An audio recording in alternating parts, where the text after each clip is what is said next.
Hey everybody, it's Tamika, and I'm so super excited to be back with another Scrapping Queens of 2013 YouTube Hop, along with the other hostesses, Markisha, who is Staple M1, and Betty, who is Scrap Passion on 1. You guys be sure to check out their channel.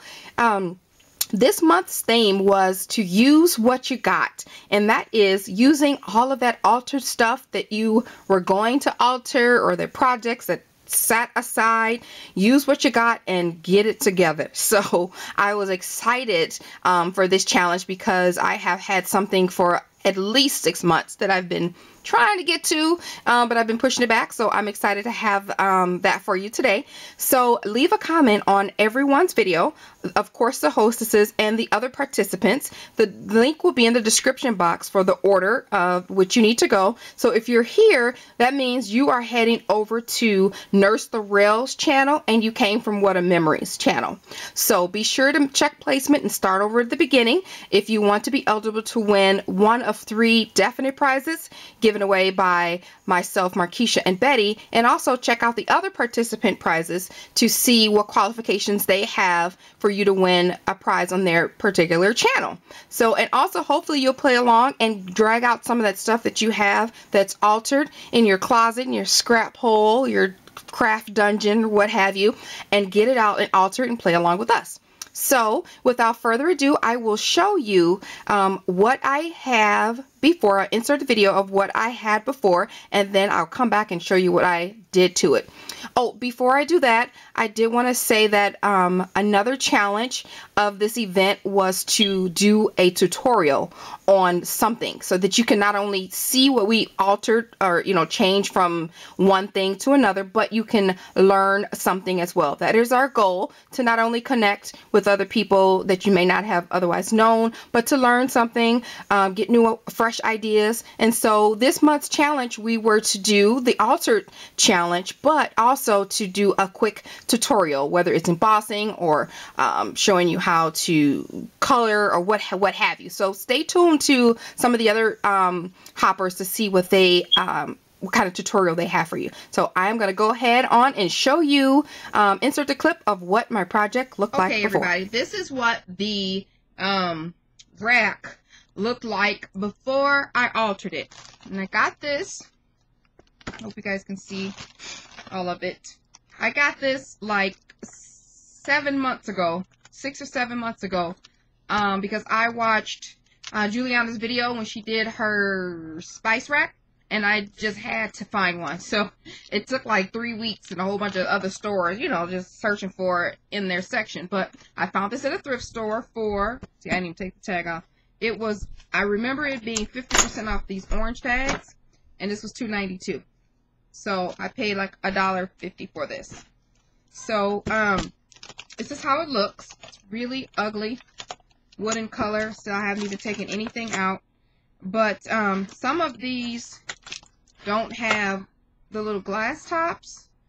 Only 3 do. So I have to think of something clever for that. But this is what it looks like. And I just had it sitting on the shelf waiting to do it. I lost interest in doing it after I got the rack. I lost interest in doing the project.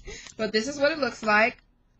There's some drawers down here that pull out that I haven't done anything with. And then this is the back.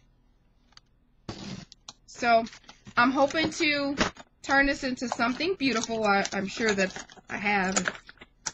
I put this video up. Anyway, oops, I'm going to break it before I even get to alter it. But anyway, this is what it looks like pre-altered. Alright guys, so now that you've seen that hideous piece of altered thing, before I show you what I ended up with, let me show you the paper collection that I used. I used this Die Cuts with a View, the Primrose stack. Very gorgeous paper. I got this from Michael's, and it's on sale for, it's 40% off the 12 by 12 paper pads. Very pretty shabby chic paper. I know you guys have seen videos on this, but I use this, and I also use a small amount from the leftover Divine paper that I had some scraps left. This Divine paper pad by Prima, and this just happens to be in the A4 size, but I just used tiny cutouts of that. So this is what I created. I can get it all in frame here. Ta-da!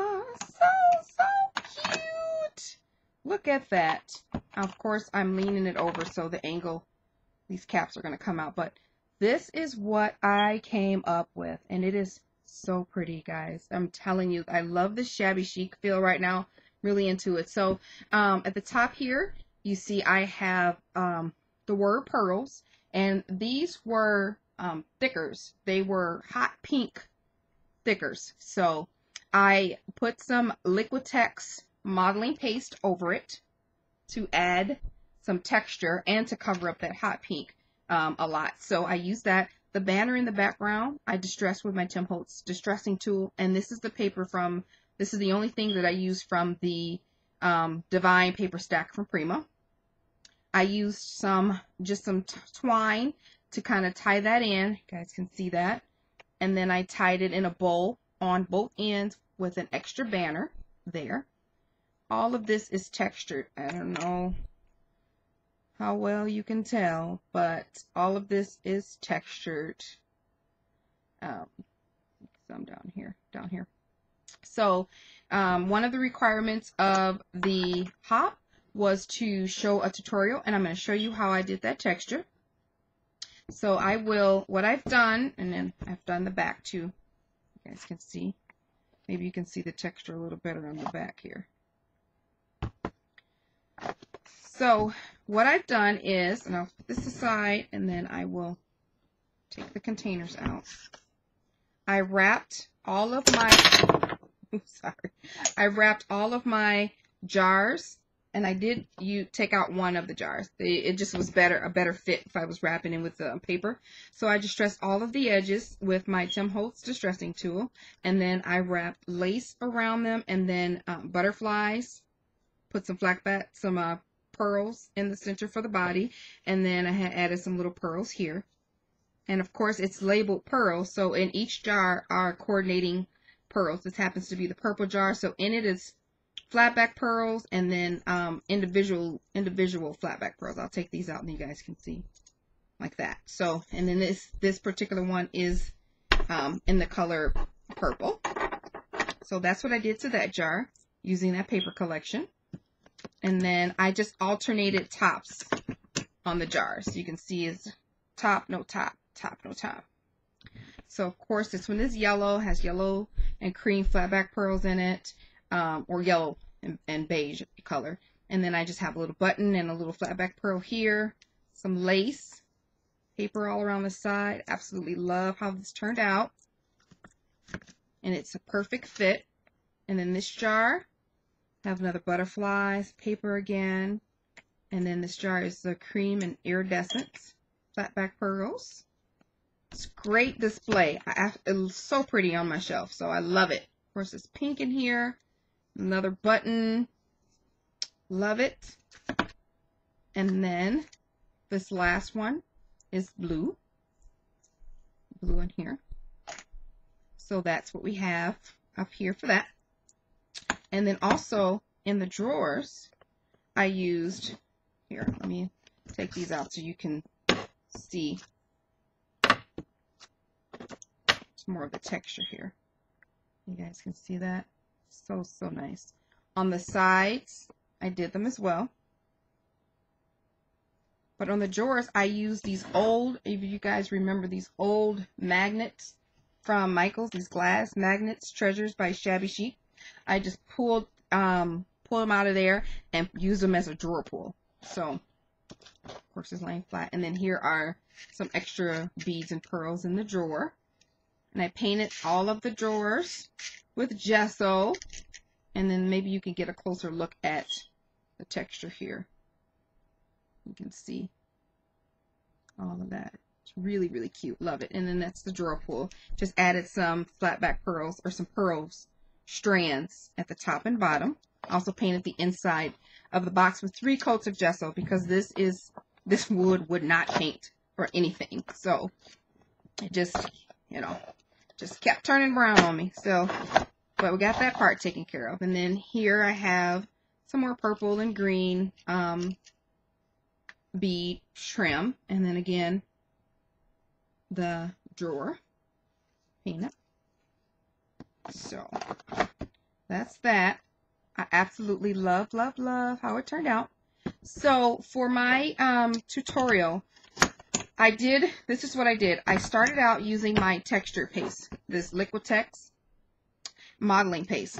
And you guys know you get this from wherever. I got mine from Michael's. It's expensive. So I did not want to cover this entire thing after I painted it with gesso 3 times, and then the white acrylic paint I used. I didn't want to cover the entire thing and use all of my Liquitex paint on it. So I am going to show you a cheaper technique, not necessarily quicker, but cheaper. So on the hard to texture pieces, I did all of this with the texture that I'm going to show you. So like the side, the inside, or the drawer, I did not use the texture paint. I didn't use this. I used acrylic paint, tissue paper, and Mod Podge. Yep, very quick and easy. So I'm going to show you this real quick. Where am I at on time? 7:03. So let's just say I'm going to pour some of this. I'm using this Basics white paint by, whoa, too much, way too much. Basic white paint by Liquitex on here. So I'm going to quick show you the technique that I used. And I squirted some of this paint just on this little scrap sheet. And it's the Basics Liquitex paint. Liquitex paint in white. And I just have some standard tissue paper that I got from the dollar store. I'm just going to rip a little piece off. This is all I'm going to use. And then I have some Mod Podge. There we go. So for those areas that you want to texture, add texture to, what I did, and you don't have to do it necessarily in this order, let's just say you want to cover this in texture. So what I did was use a little Mod Podge, and I covered my surface. And that's what I did to my shelf here. Covered it up. I balled up. Now you can paint your base whatever color. I'm just going to leave this like this. You can paint your base to start it out with if you're using white. If you want it all to be white or you want the texture to show through another color, do that first. And then on top of that, I just balled up this tissue paper. And then I layered it down. Just like this. Now you want it to be, you don't want to lay it flat. You want it to be somewhat, stand up a little bit because that's where the texture is going to come from. Now, of course, I just did one layer on that because I didn't need a whole lot. But I'm going to do 2 so you can see how thick it can be. I add another layer of Mod Podge, just a thin layer. Balled up my tissue paper. And then I keep it a little bit thick, and then I lay it right on top. I'm going to flatten it out a little bit. Just add texture. Use your fingers. Get in there. Get some hills, valleys, and peaks going. And then I'm going to heat set that. It's really fast.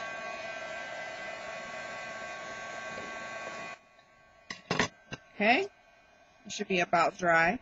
And then while you're setting it, you could, crinkle it up as much if you feel like you need more texture. So now I'm just going to cut off the extra. I'm going to make this a lot neater so we can see what's going on.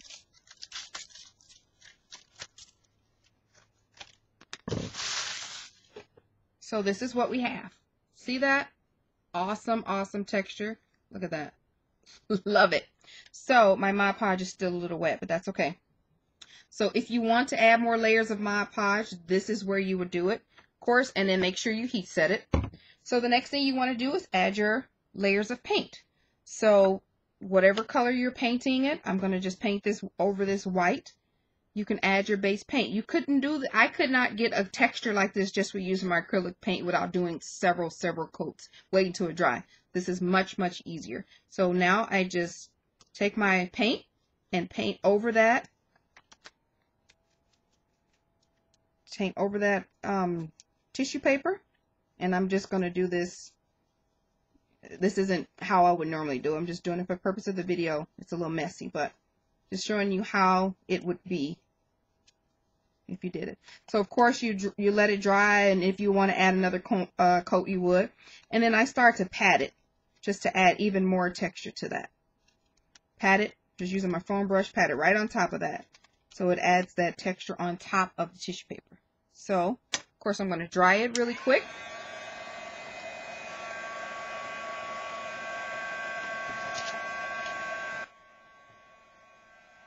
I'm going to do two things at once.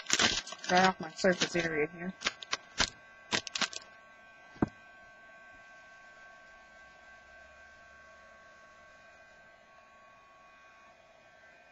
Okay. Just paint off my fingers. So, look at that awesome, awesome texture. Love, love, love it. So, pretty simple, pretty easy. So, you guys, maybe you can try that.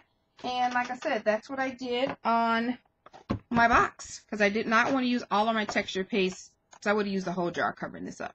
So that was super easy to get all in here with that tissue paper and layer it on top of the layer acrylic paint right on top of it. So this is my project, guys. I hope you enjoyed it. I hope you were able to learn something from me today. And then please be sure to head over to Nurse Laurel's channel, show her some scrappy love, and continue on with the hop to be eligible to win some prizes. Thanks, guys, for watching. Bye.